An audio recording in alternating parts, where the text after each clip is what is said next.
Good morning po sa lahat. Tayo po'y muling magpapasimula sa ating pong gawain. Tayong lahat po ay tumayo at samahan niyo po ako sa mga awit. Samahan niyo po ako sa awit 100.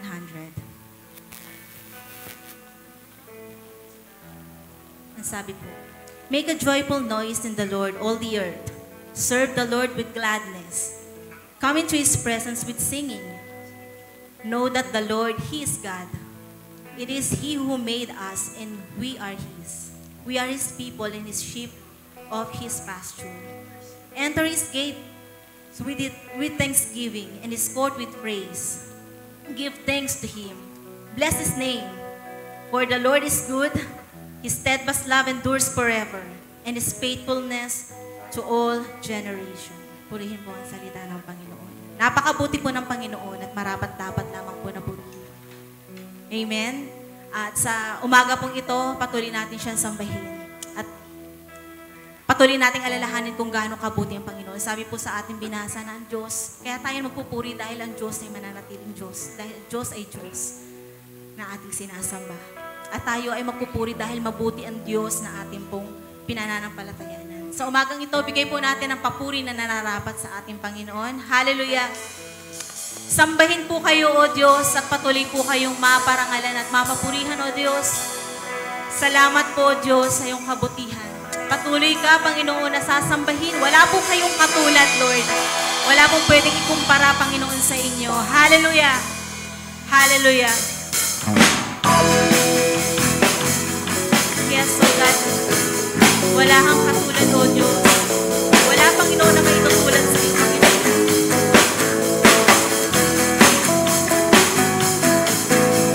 Wala nang ibang katulad mo. Wala nang iba na hihigit pa sa'yo. Ikaw ang Diyos magpakailanman, ang may likha ng lupa at kalangitan. Wala nang ibang katulad mo. Wala na, O Diyos. Hallelujah. Patuloy ka namin pupurihin. Patuloy ka namin sasambahin, O Diyos. Wala kang kapares, Panginoon. Wala nang ibang katulad mo. Wala nang iba na hihigit pa sa'yo. Ikaw ang Diyos magpakailanman, ang may likha ng lupa at kalangitan. Wala nang ibang katulad mo. Sa puso ko ikaw lamang ang magarihan manahan, ang siyang sumangkot sa ating kalooban. Magtitiwala ng lubos, tanging sa'yo lamang, O Diyos, pagkat wala nang ibang katulad mo. Patuloy ka namin pupurihin, O Diyos. Sambahin ka, Panginoon. Narapat-dapat kang purihin, O Diyos. Hallelujah.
Muli ka naming aawitan, O Diyos. Hallelujah.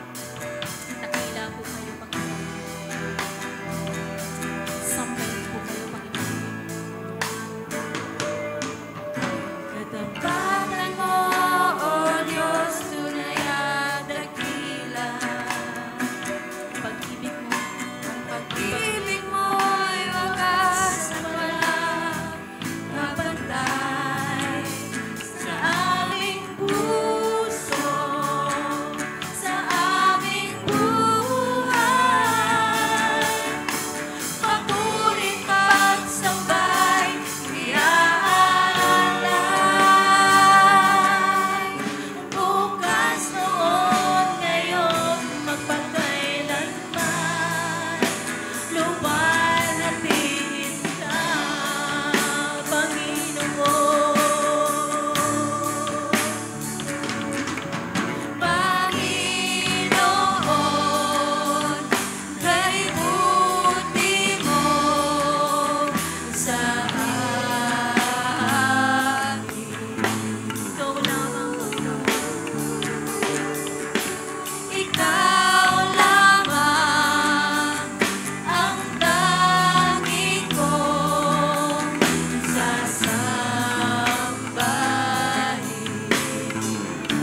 patuloy ka naming sasambahin, O God. Dahil karapat-dapat po kayo sa lahat ng papuri at pasasalamat, O God. Patuloy ka naming pasasalamatan, patuloy ka naming aawitan, Lord. Minsan paawitin natin sa Panginoon. Hallelujah.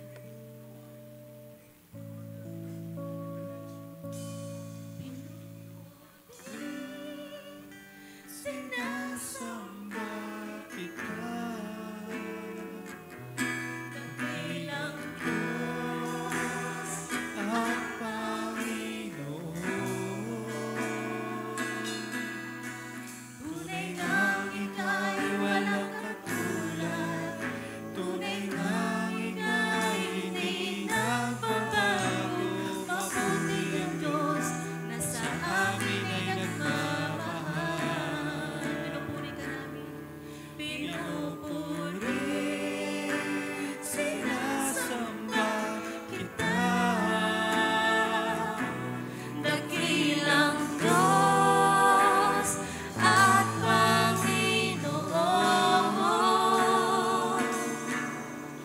Tunay ngang ika'y walang katulad, tunay ngang ika'y di nagbabago.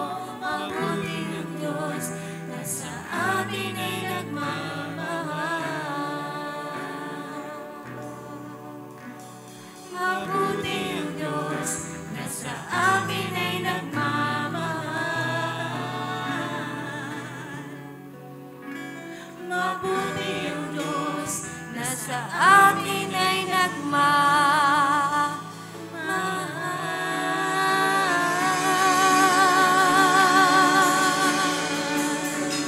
Purihin ka, O Diyos. Hallelujah. Salamat, O Diyos, sa iyong kabutihan, Lord. Patuloy namin titignan, Lord, kung gaano po kayo kabuti, Panginoon. Salamat, O God, at patuloy po kayo, O Diyos, na nagiging tapat, Panginoon, sa aming po mga buhay. Salamat, Lord, sa iyong kabutihan, O God. Salamat sa iyong grasya, O Diyos, sa bawat isa, O God. Lord, kayo lamang, Lord, ang siyang maabot, Panginoon, sa aming pagsamba. Lord, saan man po pa naroroon ang aming po mga miyembro, patuloy niyo lamang tagpuin ang kanilang mga puso, O Diyos, sa mga oras na ito, God. Kayo po ang tumagpo, Panginoon, sa mga pangailangan, Lord, na kailangan nila ngayon, Panginoon. Kayo lamang po ang patuloy na tumugon, aming Diyos. At higit sa lahat, Lord, nawa ang iyong salita ang siyang magbigay ng kalakasan sa kanila, O Diyos. Abutin lamang, Lord, ng kapangyarihan, Lord, ng iyong tinig, ng iyong salita, Lord, ang siyang kumilos, Lord, sa kanilang mga buhay, sa bawat tahanan, Lord. Maging kami naririto, Panginoon, na makikinig ng iyong salita. Lord, kayo po ang patuloy, Lord, na maparangalan, O God. Isang araw, Panginoon, at sa mga susunod pa, dalangin namin na muli namin makasama, Lord, ang aming po mga kasama, O Diyos, na mga miyembro ng iglesyang ito, nasama-sama po namin makasama sa pagpupuri, Panginoon, sa inyo. Kayo lamang, Lord, ang maparangalan sa kabuuan ng gawain ng iyong lingkod na gagamitin sa umagang ito. Patuloy niyo pong kasangkabanin at gamitin ang malakasan, aming Diyos. May ingat po namin na binabalik sa inyo ang pinakamataas na papurit parangal sa tanging pangalan ng iyong bugtong na anak na si Jesus. Amen.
Hello.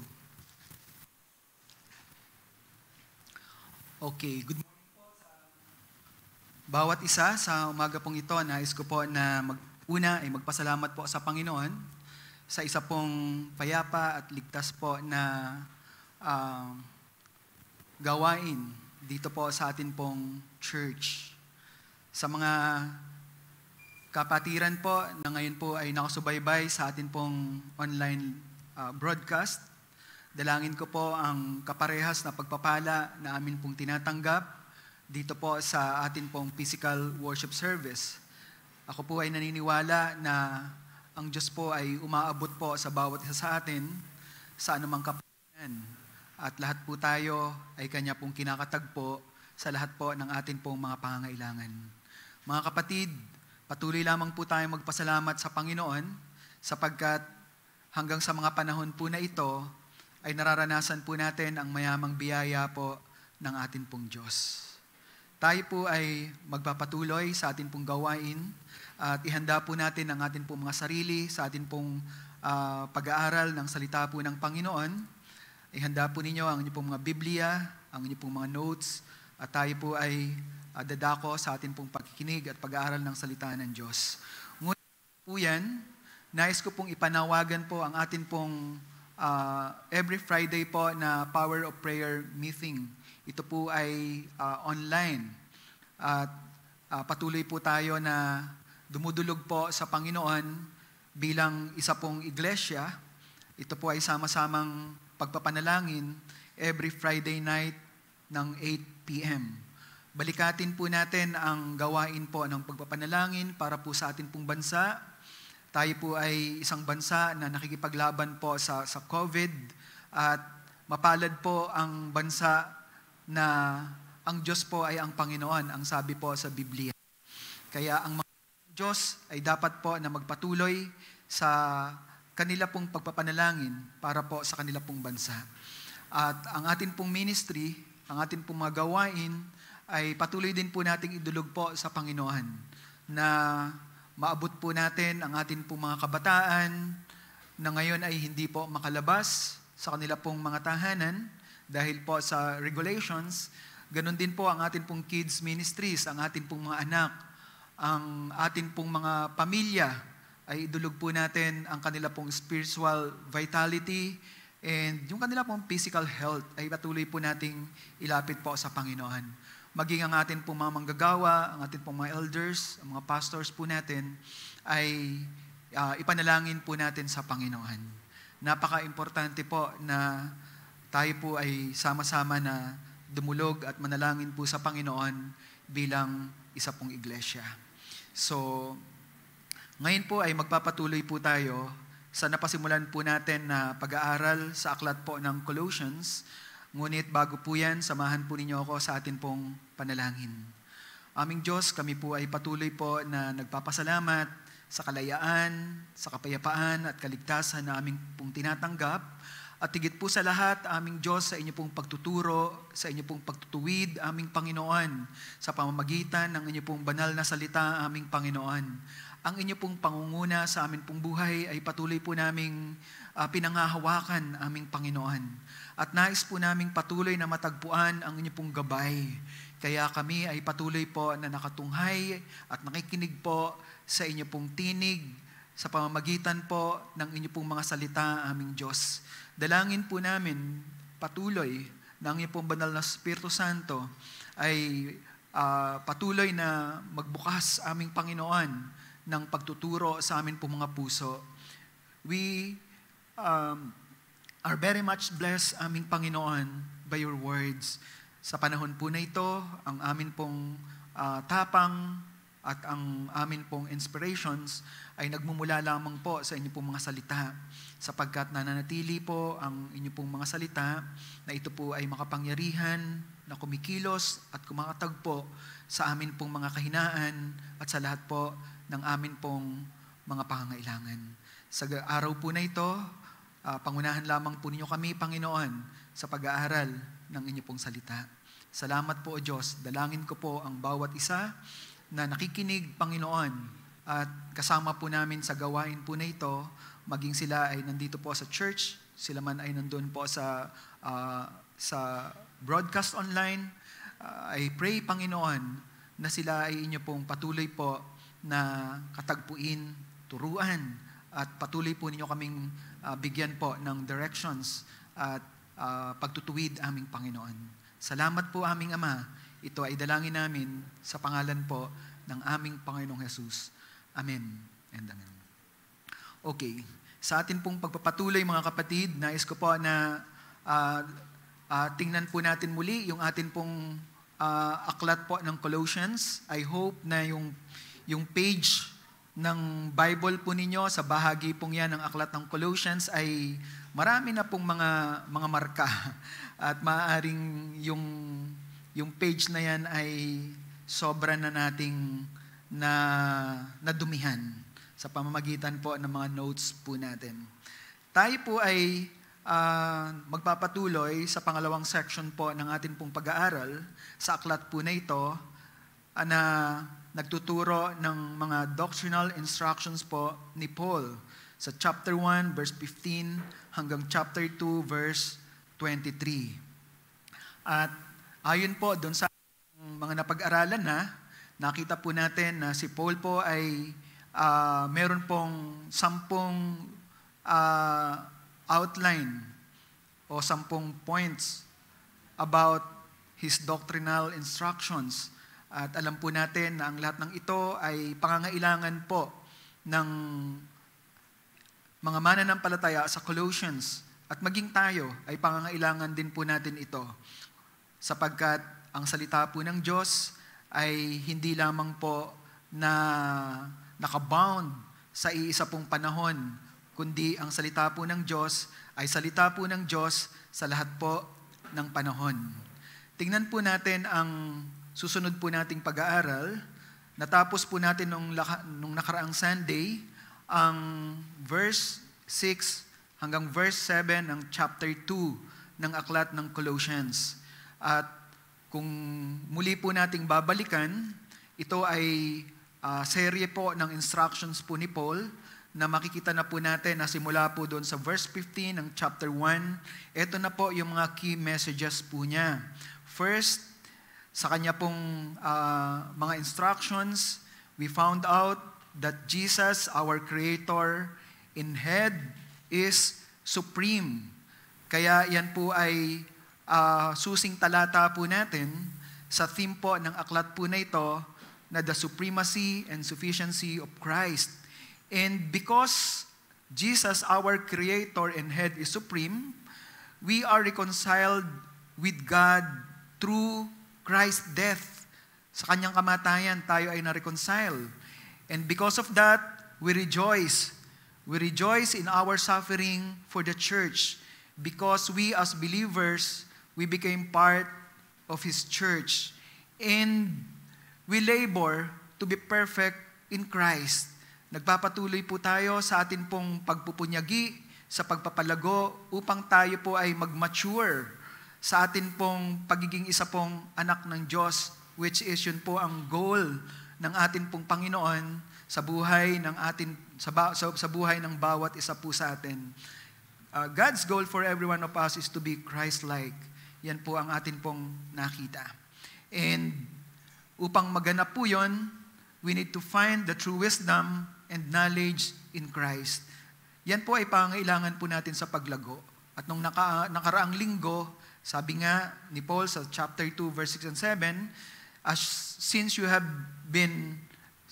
begun with Christ, continue in Him.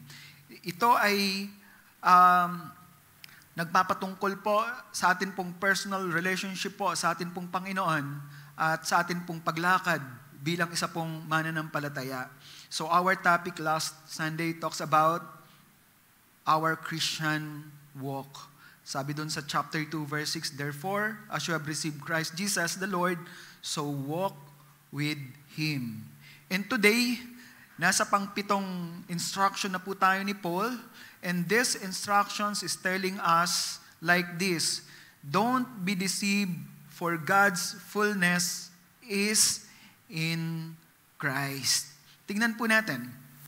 Ito ang point at message ni Paul dito po sa verse 8 hanggang verse 10. Okay.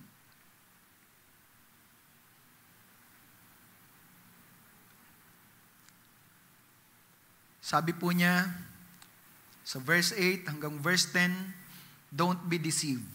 So yan po ang ating focus sa pag-aaral po natin sa umaga pong ito. Why don't be deceived?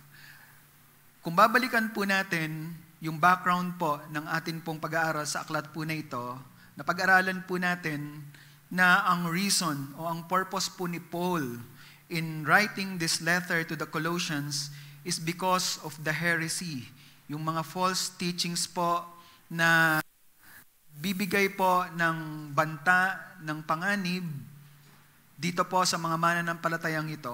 Napag-aralan po natin ang danger nung nakaraang mga Sundays sa atin pong series. Napag-aralan po natin ang isang point about the danger of the heresy. At yan po ang iniingatan po ni Paul sa mga mananampalataya sa Colossians. That's why he wrote this letter. And dito po sa verse 8 hanggang verse 10, makikita po natin dito na ang pinopoint out po ni Paul dito, na nais po niyang maingatan na maling katuruan dito po sa iglesyang ito are the teachings brought by the Gnostics. Naipakilala ko na po sa inyo ang mga Gnostics. Ang kanila pong mga teachings is about ascetic philosophy. So, they introduce principles of philosophy in Christianity, in theology. That's why marami po silang mga against o marami po silang hindi tama sa biblical po na katuruan na ito po ay isang banta sa New Testament. Nasabi ko po sa inyo nung nakaraan that in the New Testament, makikita po natin dito ang lahat po ng mga apostol sa lahat ng mga aklat na nasulat po sa epistles ay nagpapahayag po ng kanila pong pakikibaka at paglaban po dito po sa Gnosticisms po na ito. Dahil ito po ay nakapasok po sa loob po ng church. At ito po ang isang malaking problema po dito po sa church po ng Colossians. Because the Gnostics are very strong. They teach ascetic philosophies. And alam naman natin na ang pinaka-dangerous na teachings nila is not only the ascetic philosophies but also their denial of Christ's deity. Sinasabi nga nila na all matter is evil and only spirit is good. And therefore, Jesus Christ, dahil siya ay nagkatawang tao, matter yung kanyang body, hindi qualified yung sacrifice na binigay ni Jesus Christ in offering His body to redeem the sinners. At yun po ay taliwas po sa mga major teachings po ng Biblia. At yun po ang laban na meron po ang mga apostol dito po sa New Testament. Ano po yung ascetic philosophy? Ang asceticism po, makikita po natin sa Colossians chapter 2, verse 20 hanggang verse 23, pinapaliwanag po dito ni Paul ang dahilan at kung ano itong asceticism po na ito. Sabi po dito, sa verse 20, if you have died with Christ for the elementary teachings,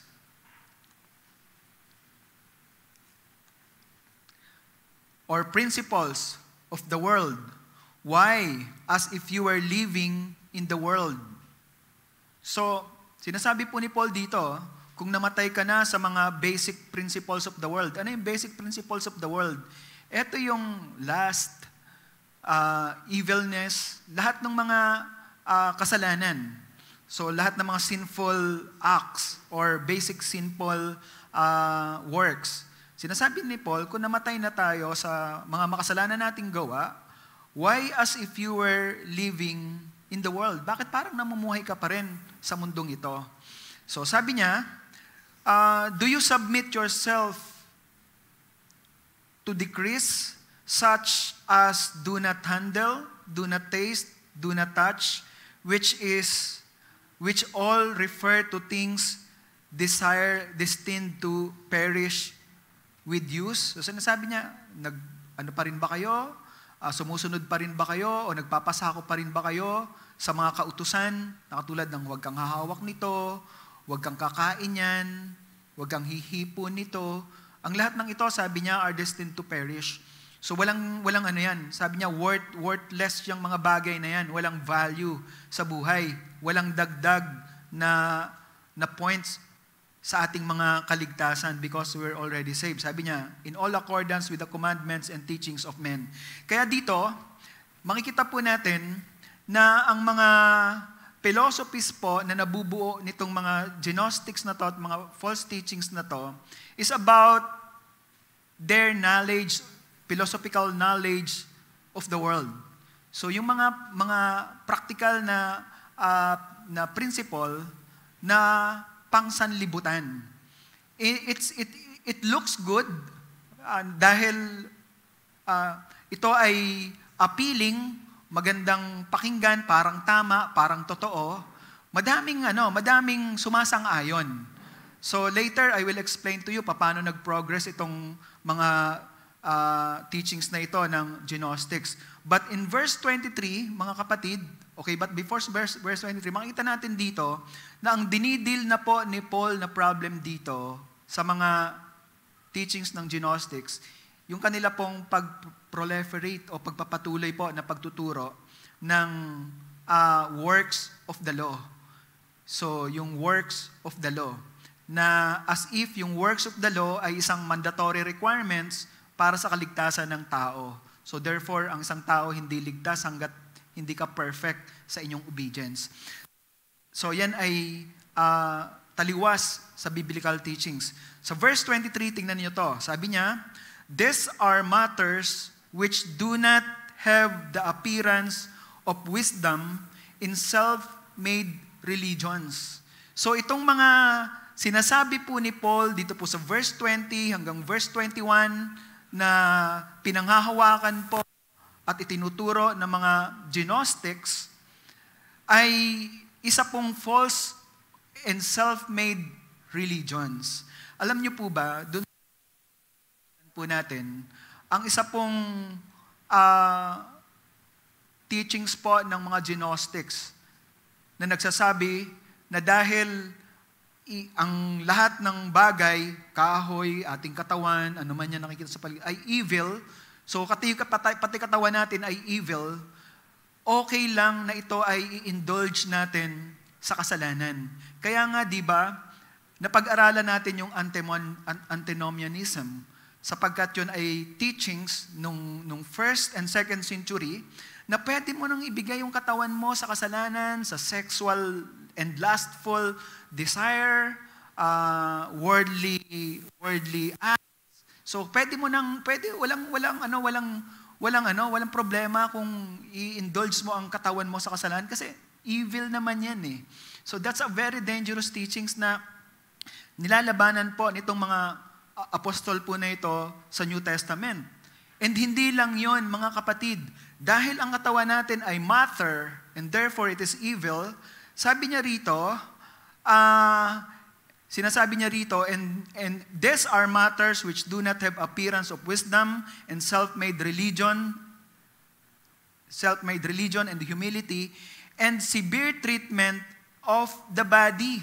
So pati yung pagpapahirap, pagsusugat sa mga katawan ay isang katuruan ng mga Gnostics na nilalabanan po nitong mga apostles po in the New Testament.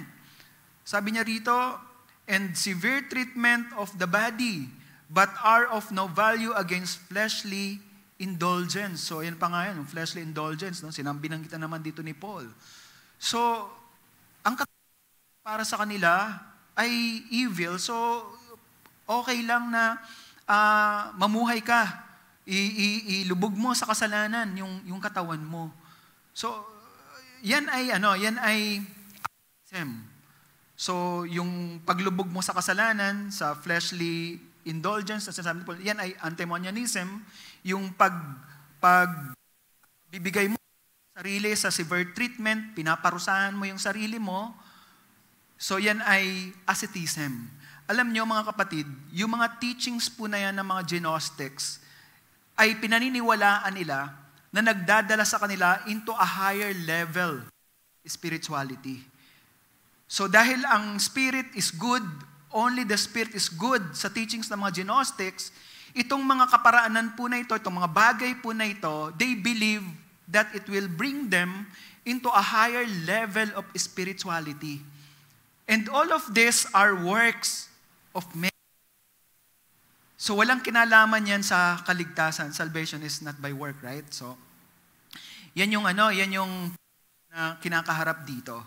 And itong mga Gnostics na to, Gnos means knowledge. So dun galing yung salitang Gnostics. Itong mga Gnostics na to, ang kanilang mga principles are basic knowledge about the world. Patungkol sa mga prinsipyo sa sanlibutan. At yung knowledge, meron sila, sinasabi nila na ito ay nagdadala sa kanila into a higher level of being. Kaya pati yung pag-worship sa angel ay tinuturo nila dito. So, yan yung mabigat na problem po na meron po sa church po ng Colossians.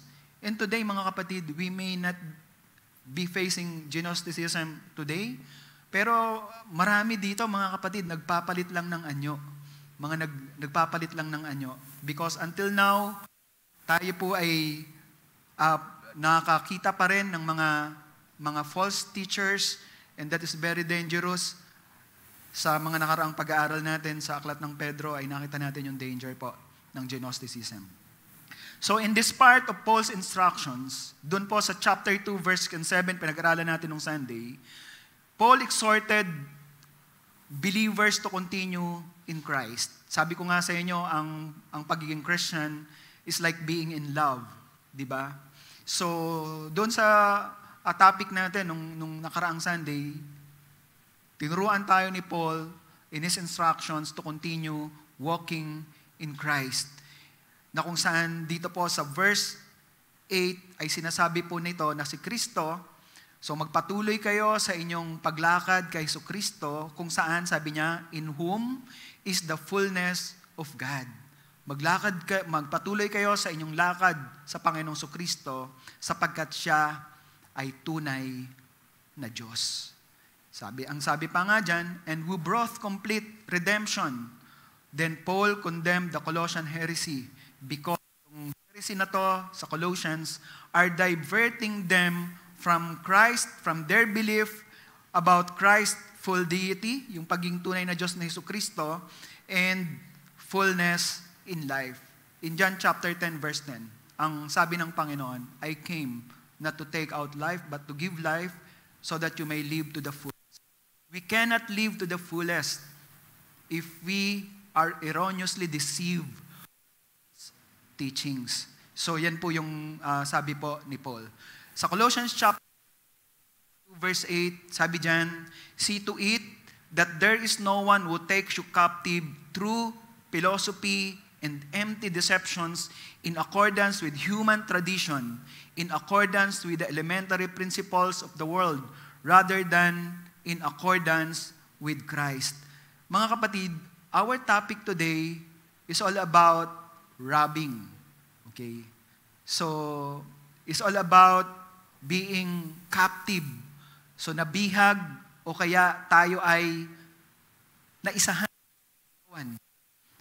So, ano yung mga bagay na inaalis sa atin?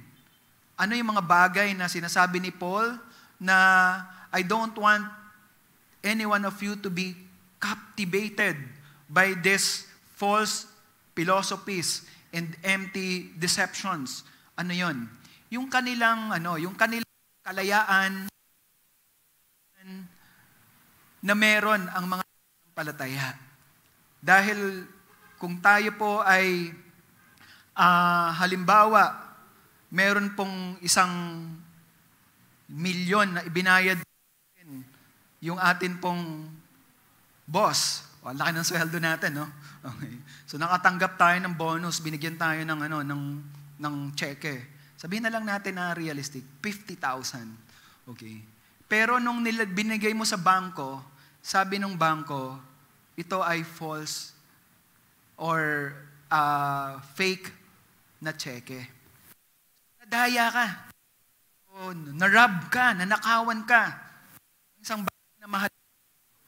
And that is Paul's point. Yan yung point ni Paul dito sa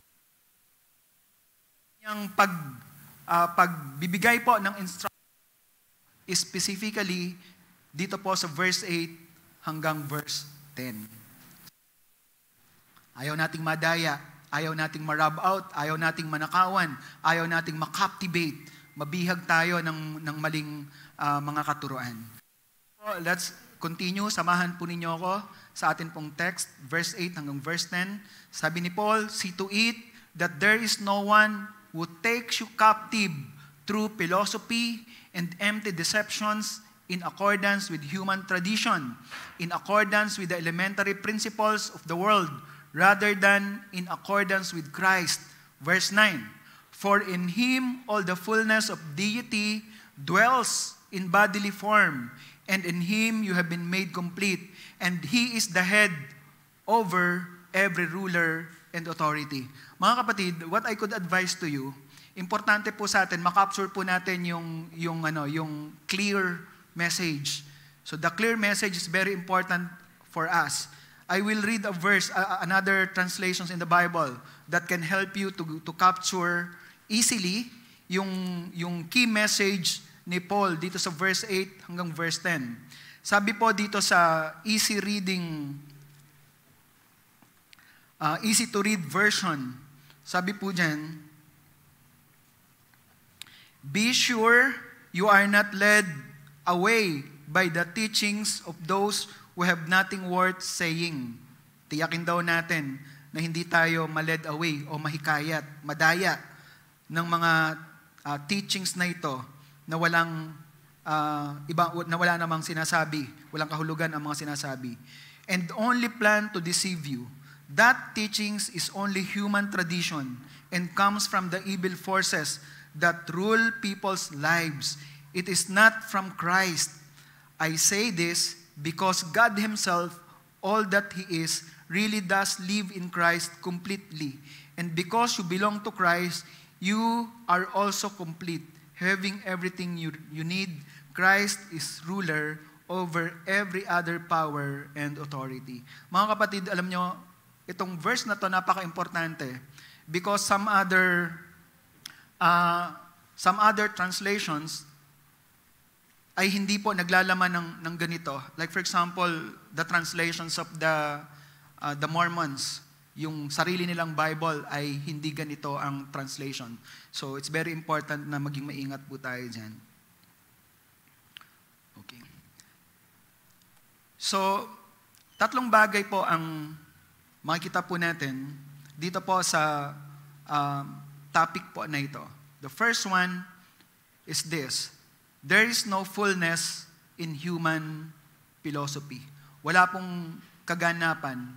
Yung living to the fullest ay wala doon sa human philosophy. Second, only in Christ can one have fullness. Sa Panginoong Jesucristo lang natin mararanasan yung fullness, yung living to the fullest. Third, fullness of life comes from Christ's fullness. Kung hindi Diyos ang Panginoong Jesucristo, we don't have fullness in life. So that's the point. Okay. Again, sa verse 8, sabi diyan, "See to it that there is no one who takes you captive through philosophy and empty deception." Yan ay instructions of warning. So may warning po dito si Paul na hindi tayo dapat madaya ng human, ng worldly philosophy and empty deceptions, sapagkat ito ay human tradition. Ito ay based sa elementary principles of the world. yung mga philosophy na yan, is based on the principles of the world. At dyan, sabi dyan, that is not in accordance with Christ. Hindi yan naaayon sa Panginoong Kristo. So, what's the point? The point is like this. Human philosophy is a false religion. Ang concern po ni Paul dito is about the false teachers na wala silang makaptivate o ma-rub out ng truth sa mga believers, even in us. So kung may mga false teachers po tayo na makakausap, kung hindi po tayo well-informed, hindi natin inaaral ng mabuti ang Biblia, we may be deceived. Makaka-captivate po tayo. So, and because philosophy is very deceiving, dahil ang isa po sa center theme ng philosophy is like this. Ang mga philosophers, they define philosophy like this. Philosophy is love of wisdom. Ang philosophy po na ini-introduce itong mga heretic false teachers po na ito ay nagpapatungkol po sa pag-ibig, sa desire, yung sa karunungan. So, love of wisdom. So, yan po ang ibig sabihin po ng philosophy. Kahit pumunta po kayo sa dictionary, ang definition po niyan is all about love of wisdom. And sabi nito mga false teachers na to, it brings one to a higher level of knowledge. So, if you have a higher level of knowledge, then you are also having a higher level of spirituality. So, because knowledge is not a matter. Amen? So, tingnan po natin yung line of thinking nito mga false teachers po na ito. Ang lahat ng matter evil. So, they value itong wisdom po na to. Na sa pamamagitan ng karunungan, doon sila nagkakaroon ng mas higher level of spirituality. So, dahil yun ay hindi matter, yun ay good. That is not evil.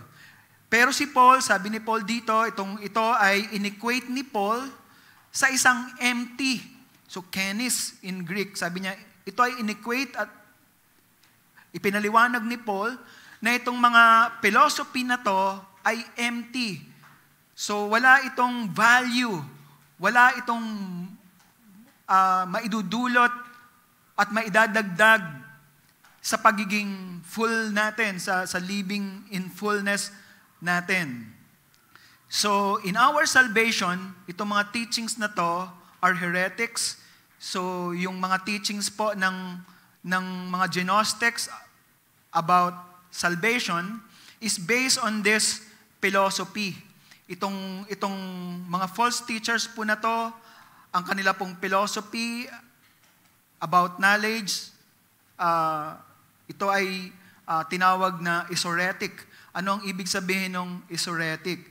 So, tingnan po ninyo, pakinggan po ninyo to. Ang ibig sabihin po ng esoteric is ang mga Gnostics lang o yung mga naniniwala lang sa philosophy na to ang merong higher level of knowledge, thinking, and spirituality.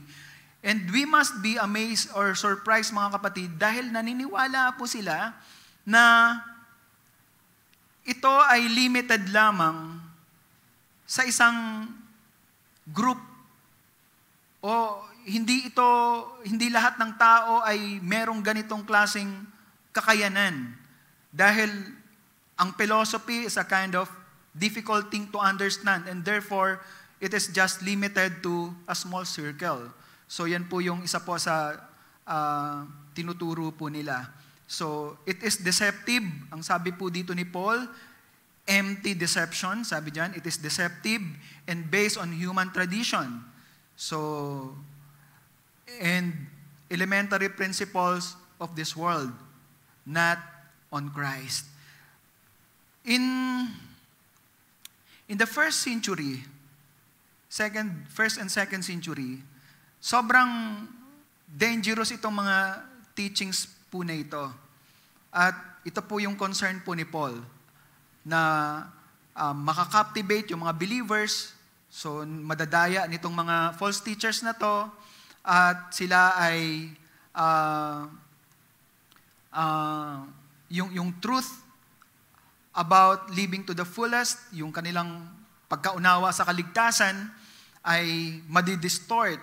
So, yan yung problem na nakikita po dito ni Paul.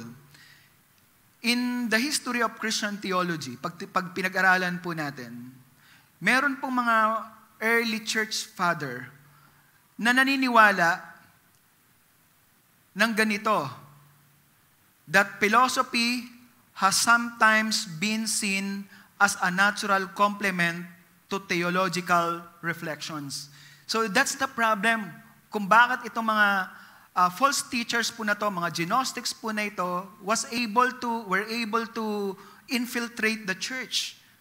Dahil they embrace itong beauty na nakikita po nila sa mga principles or philosophical principles na ino-offer po dito.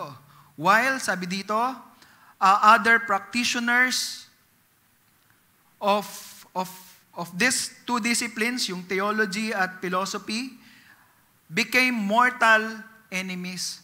So meron po talagang mga lumaban sa mga false teachers po na ito. And one of this is si Tertullian. Okay.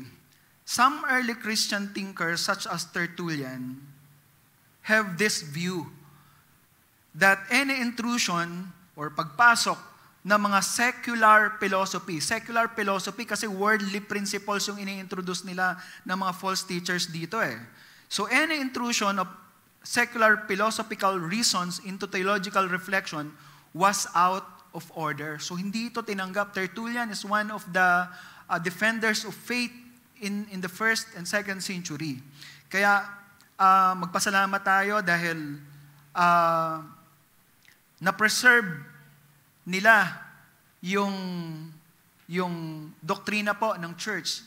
And katulad ng sinabi ko nga sa inyo, that is the reason kung bakit merong Apostles' Creed ang Roman Catholic, di ba?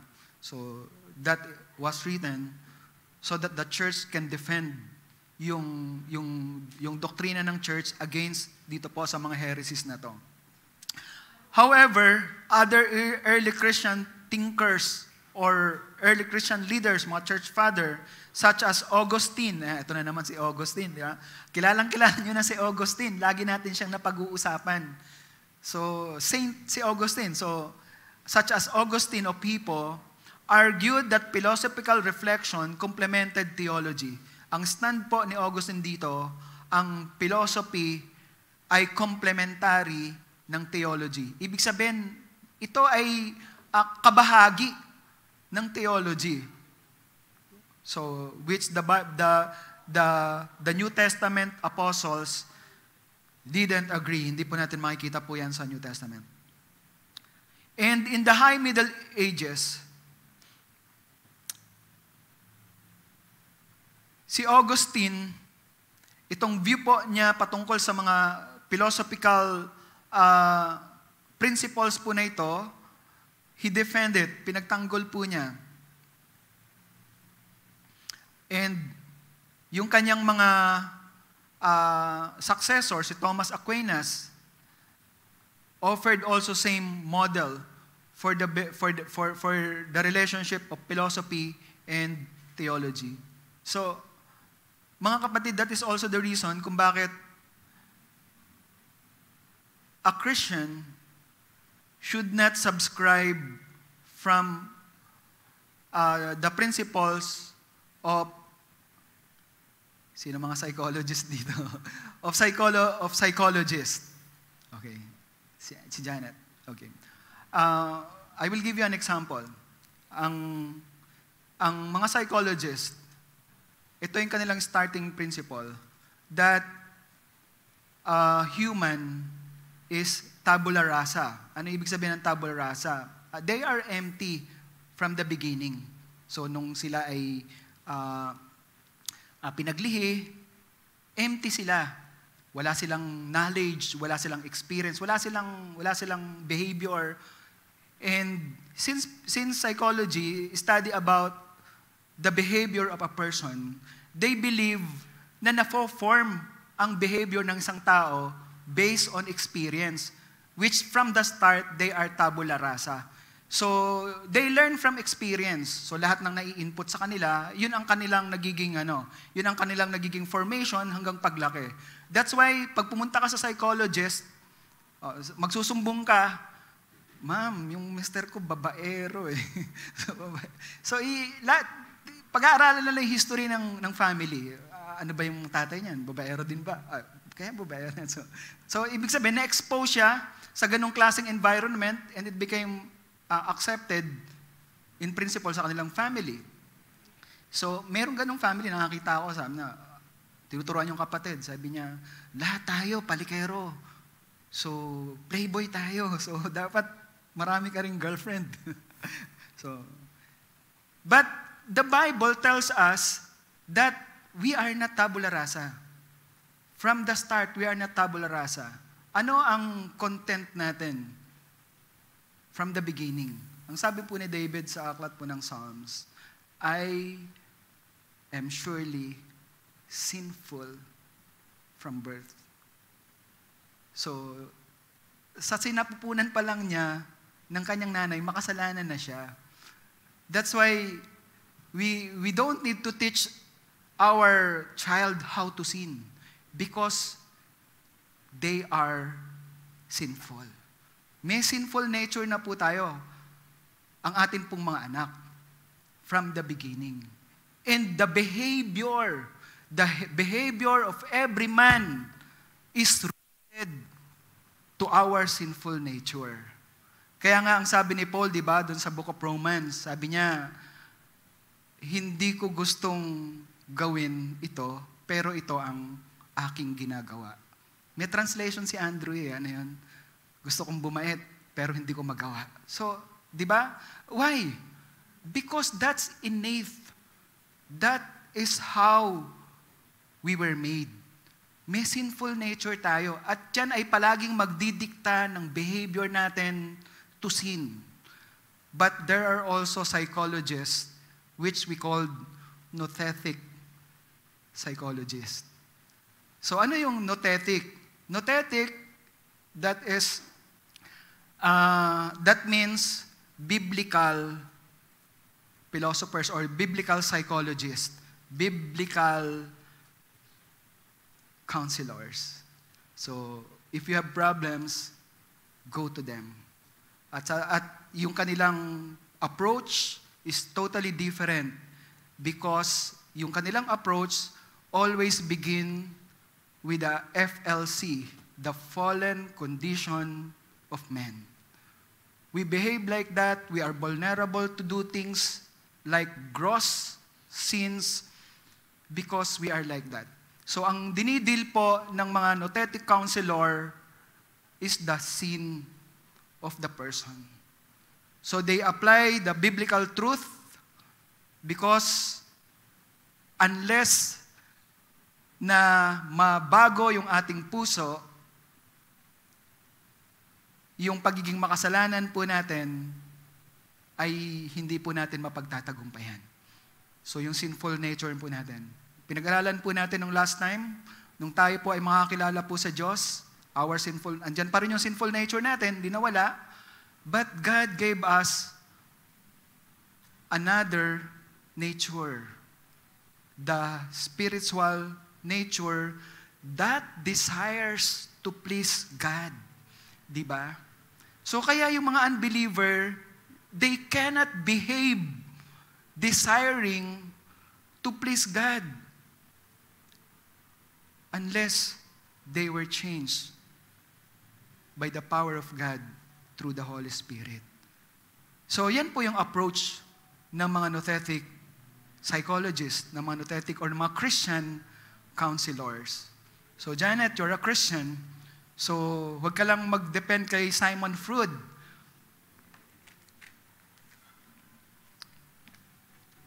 This is our book for counseling.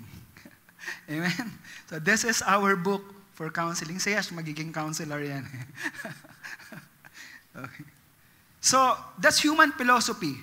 Okay? So, nakarating tayo dyan because our topic is about human philosophy. Na makikita natin in the past problem na dito sa Bible na tinatalakay po ng mga, na nilalabanan po ng mga early defenders of faith, ng mga apostles, and even the early church father. Okay. So, yan. Sabi nga ni Paul kay Timothy, tinuruan niya si Timothy because they are facing itong mga false teachings na to mga Gnostics. Sabi niya, Timothy, protect what has been entrusted to you, avoiding worldly and empty chatter and opposing arguments of what is falsely called knowledge. What is knowledge? Gnos. Dahil itong knowledge na to ang pinakasikat po na ini-endorse nito mga false teachers na ito. So winarningan po ni Paul si Timothy na mag-ingat sa mga Gnostics. Sabi niyan sa verse 21, which some have professed. So, di ba? Profess ng iba. And thereby have gone astray from the faith. So, hindi sila nanampalataya. Okay. So, mga kapatid, 2 Corinthians chapter 10 verse 5, markahan po ninyo yan, sapagkat ito po ang application po natin. Ito ang instructions po ng Panginoon. True Christian philosophy takes captive every thought to make it obedient to Christ. So, ang Christian philosophy, ang tinuturo niya, ay kunin natin.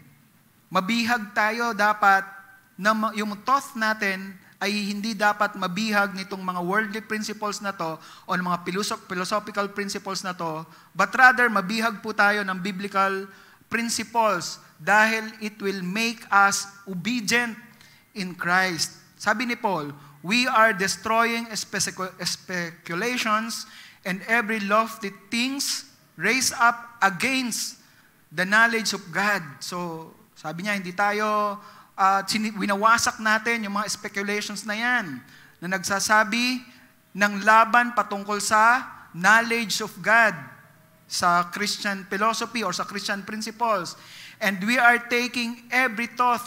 So ito yung niyayakap natin. We are taking every thought captive to the obedience of Christ. Doon tayo nagpapabihag sa principles, sa biblical principles na nagtuturo sa atin to become obedient sa atin pong Panginoon.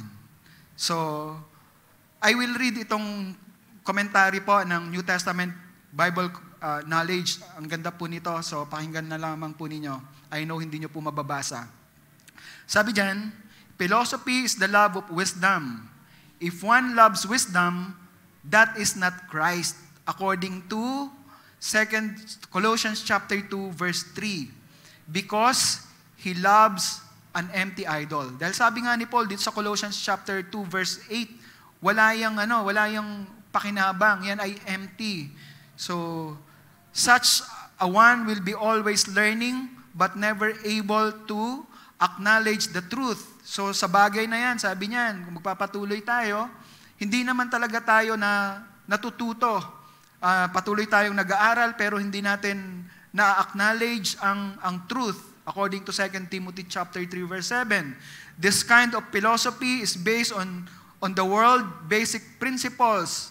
So kaya yung mga taga-Colossians, meron silang mga elementary principles or elementary spirits na sinaway po ni Paul dahil matatalino po itong mga taga-Korinto . So the Corinthians are sabi doon they are Stoicians. So, they have knowledge, matatalino sila, but sa Bible, sila rin yung pinaka-nakikita natin ng worst na mga makasalanan, di ba? Yung mga taga-Korinto, they are Christians, pero makikita nyo, nag-aaway-away sila. Yung incest, makikita natin dito. But they have good knowledge, matatalino sila, they have wisdom. So, sabi dito, this may refer to the evil spirit who inspires such heresy and over whom Christ triumphed. Such a philosophy is demonic and worldly, not godly or Christ-like. Sabi nga ni Paul, this is not of Christ. Hindi ito kay Kristo. So unless believers, mga kapatid, unless believers are careful, kung hindi tayo maingat, such philosophy may ensnare them or us. So itong mga philosophy na ito, maaari tayong madaya. Taking them captive. So makaka-captivate tayo. The second point, verse 9, only in Christ can one have fullness. Sa Panginoong Jesucristo lang, ang bawat isa sa atin magkakaroon ng kaganapan. Yung fullness dito ay yung Greek word ng fullness dito ay different dun sa fullness dun sa una nating napag-aralan, sapagkat yun ay complete, being perfect. Yun ay pagiging Christ-like. Itong fullness na pinag-uusapan dito natin kay Paul is living to the fullest. So kaya iniingatan ni Paul na maalis ang mga katotohanan, madaya itong mga believers na to, na mga philosophical, na mga principles, itong mga philosophies na to, because they will be robbed out of the truth. Sapagkat sa Panginoong Jesucristo lang tayo makakatagpo nitong fullness po na to, nitong living to the fullest po na ito.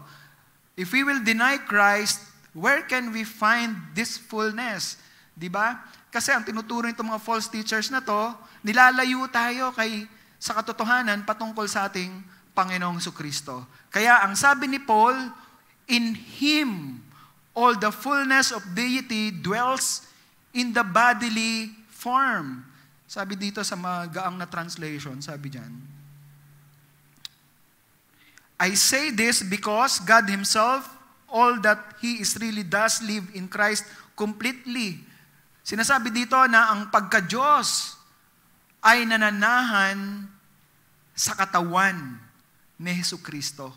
So, pinagtanggol po ni Paul dito yung truth about the truth that Jesus Christ is 100% God and at the same time, 100% man.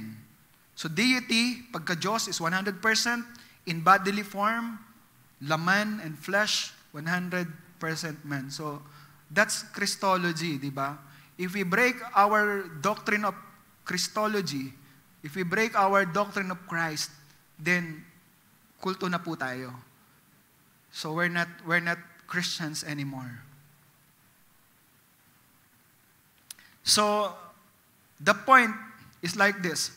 Union with the living Christ is all we need. What is union? Ito yung faith relationship natin sa ating Panginoon. Yung pagtanggap natin na si Jesus Christ is 100% God, 100% man, namatay, muling nabuhay, umakyat sa langit para sa kaligtasan ng lahat ng mga kasalanan. That's the gospel. Yan po yung ebanghelyo na itinuturo po ni Paul para sa kaligtasan ng mga makasalanan. If we deny Christ, then we don't have union with Him. So ang point po dito ni Paul, Christ is sufficient. Sapat si Jesucristo sa lahat ng ating pangailangan sa ating kaligtasan, sa isang masayang pamumuhay, living to the fullest. For us to live to the fullest, sufficient si Jesus Christ. His grace, ang sabi nga ni Paul, is more than enough. His grace is abounding. So Christ is sufficient because He is eternal God in human flesh. Dahil siya ay Diyos na nagkatawang tao, na nasa tao. So, dwelling means nasa katawan ni Jesucristo ang kanyang pagiging Diyos. So, fullness, pleroma. So, kaya sabi ko sa inyo, it is a different Greek word na ginamit doon po sa perfect o doon po sa mature or complete din ang ginamit na salita doon in other English translation. But the Greek word is different. Dito ay pleroma. That means fullness, full complement, supply, patch, supplement, fullness, filling, fulfillment, or completion. So in context, sa context is about our living, to the fullest.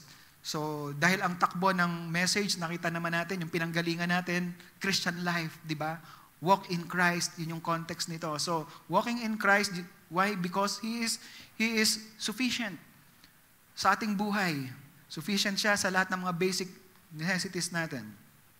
So, Paul's point is that if Jesus Christ is the eternal God in human flesh, what more could we need? So, kung Diyos na si Jesus Christ in human flesh, ano pa kailangan natin? So, a philosophy of man-made rules cannot compare to the perfect Savior we have in Christ. But ganyan po ang line of thought ni Paul. Kasi nilalabanan niya yung teachings nito mga Gnostics na to, na si Jesus Christ is not a qualified Redeemer, na yung body ni Jesus Christ is evil. Therefore, hindi totoong nananahan ang Diyos sa katawan ni Jesucristo o si Jesucristo mismo ay hindi Diyos. Because dun sa chapter 1, verse 18, na pag-aralan natin, yun yung denial at nire-reject nitong mga false teachers na to. So, He alone can atone for our sin. So, si Jesus Christ lang ang katubusan ng ating mga kasalanan. He alone lived to make intercession for us. Siya lang ang nabuhay mula sa kamatayan to intercede for us. Last Sunday, pinag-aralan natin ang 3 offices or ministry po ni Jesus Christ. Ano-ano yun? Messiah. Pangalawa, priest and king.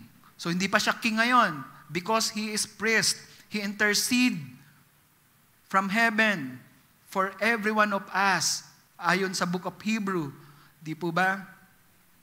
So, yan yung reason why Jesus Christ is sufficient for every one of us.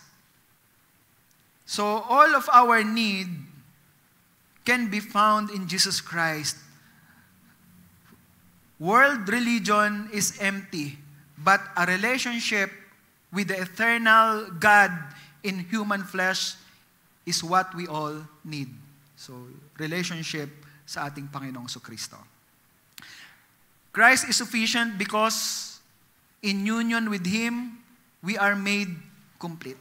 Sufficient si Jesus Christ dahil sa ating pagtanggap at pananampalataya sa Kanya, nagka-relationship tayo sa Kanya, and we are made complete.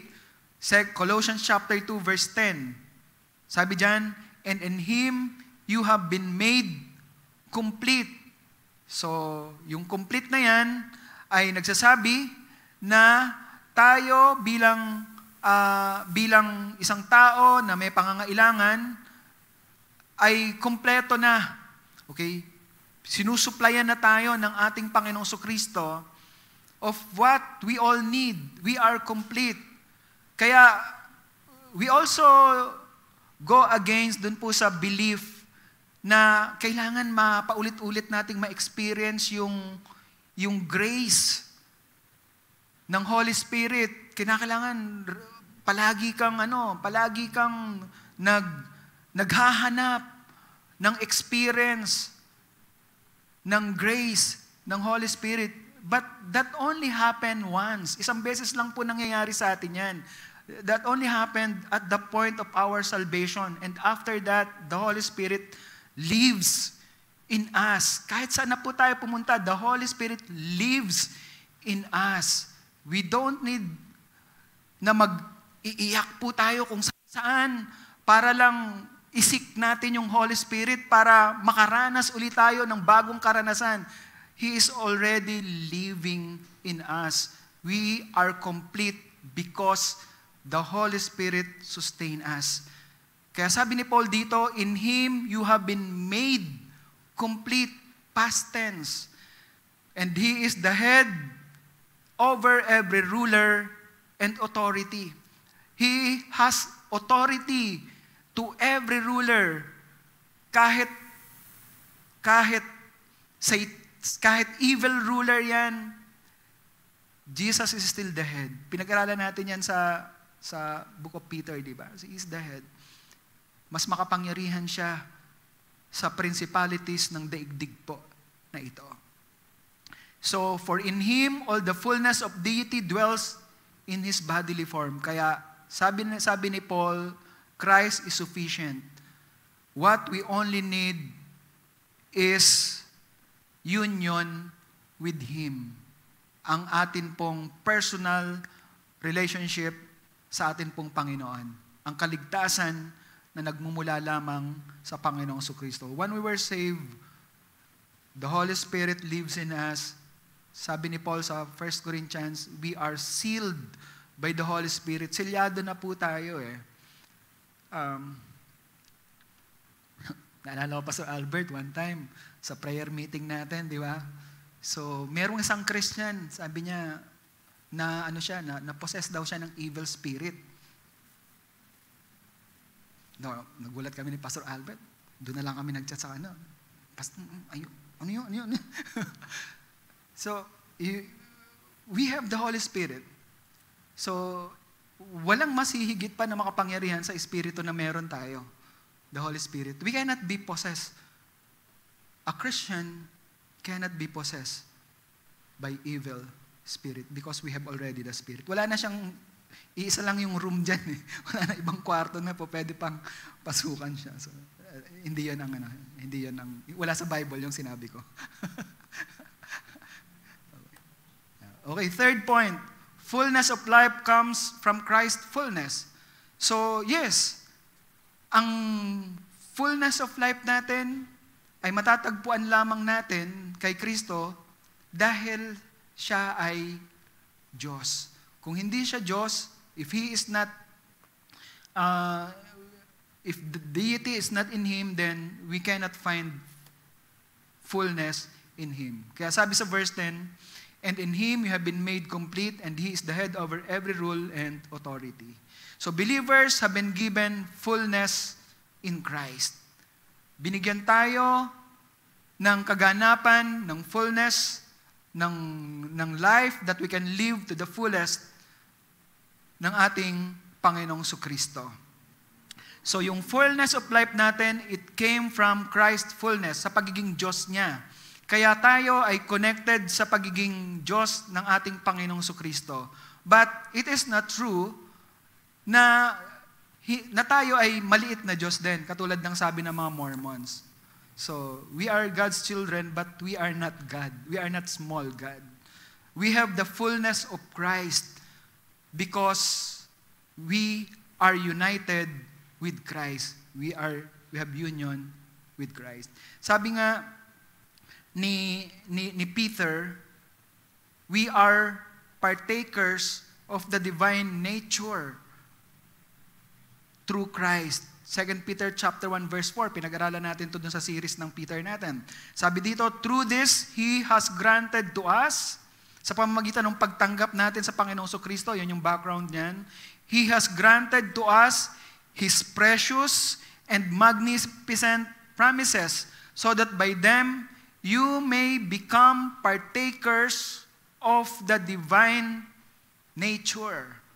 So partaker, so kabahagi tayo ng kanyang divine nature because we have the Holy Spirit in us.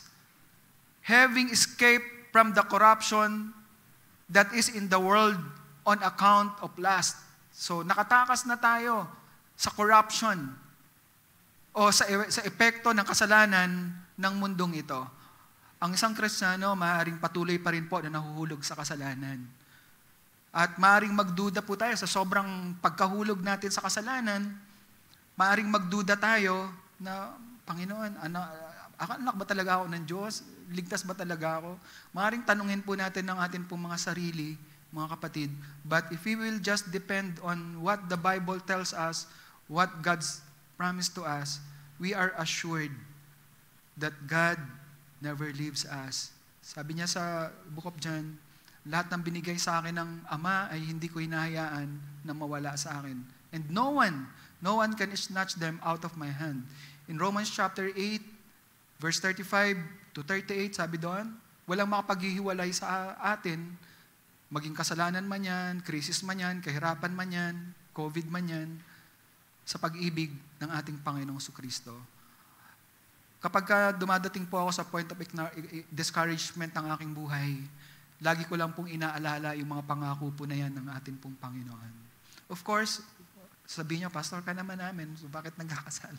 So, tao pa rin po ako, nagkakasala ako. But what is good, I have this nature na binigay sa akin ng Panginoon to recognize sin. To humble, He taught me to humble before Him. So, tinutuwid po tayo ng Panginoon. And what is true is, sabi nga sa 2 Peter chapter 1 verse 3, we are partakers of the divine nature. That's why we have fullness. Nabigyan tayo ng fullness ni Jesus Christ. Doon po sa atin pong, okay, just to share, bago tayo magtapos, yan na po yung last point natin. Sa 2 Timothy chapter 2 verse 1, ito po ang gusto ko pong dalhin po natin as an application dito po sa point po na to. Sabi dito, basahin ko po dito sa translation na easy read to read version. Sabi dito, 2 Timothy chapter 2 verse 1, Timothy, my son, depend on God's grace for the strength you need.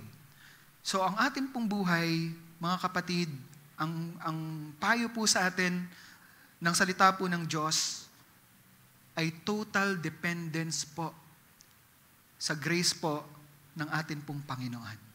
Doon po natin matatagpuan ang kalakasan, ang inspiration, ang encouragement. Kung discouraged po tayo, nanghina po tayo,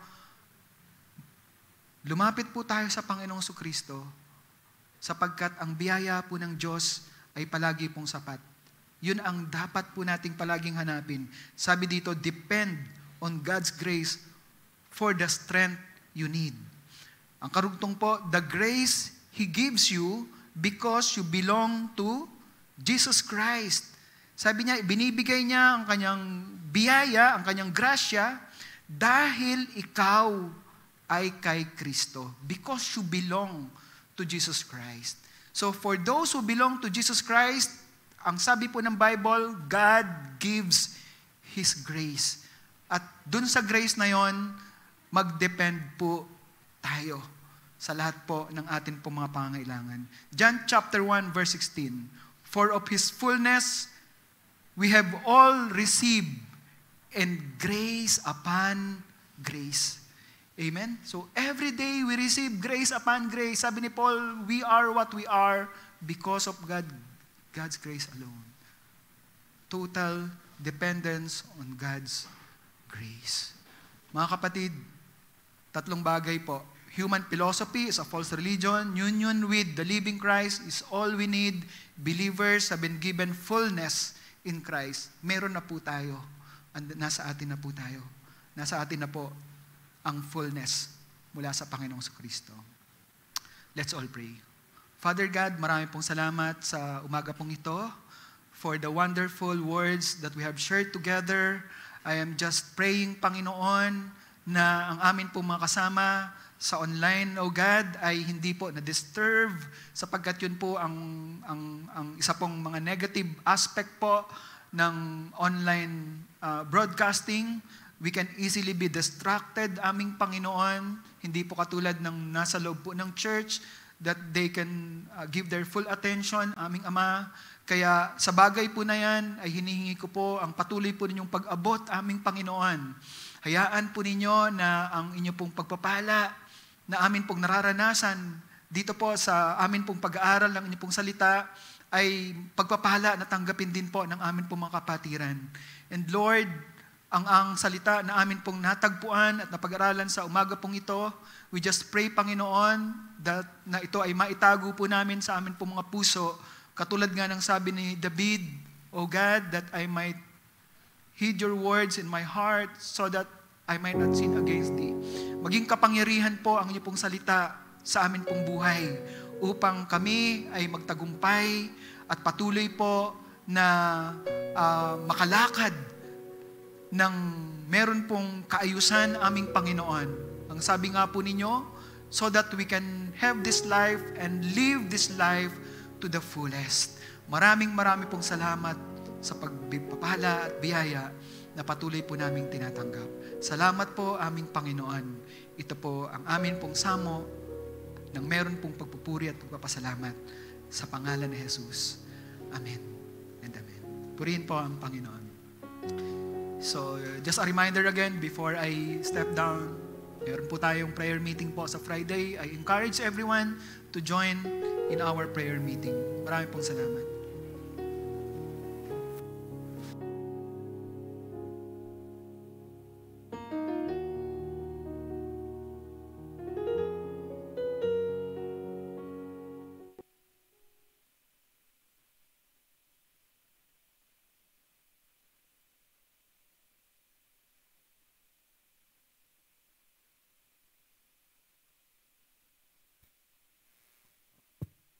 Hello po, ayan. Samahan niyo lang po ako magdasal para po sa ating offertory prayer. Lord Father God, maraming salamat po Lord God sa dumaang linggo Lord God. Maraming salamat po Lord God sa provision Lord God na binigay niyo po sa amin, hindi niyo po kami pinabayaan Lord God. Nawa Lord God, lahat lamang po ng aming maipabalik ay magamit po para sa inyo pong kaharian, Lord God, sa church na ito, Lord God, para po sa inyong pangalan. Nawain na mabless po namin kayo, Lord God. Also pray in Jesus' name. Amen.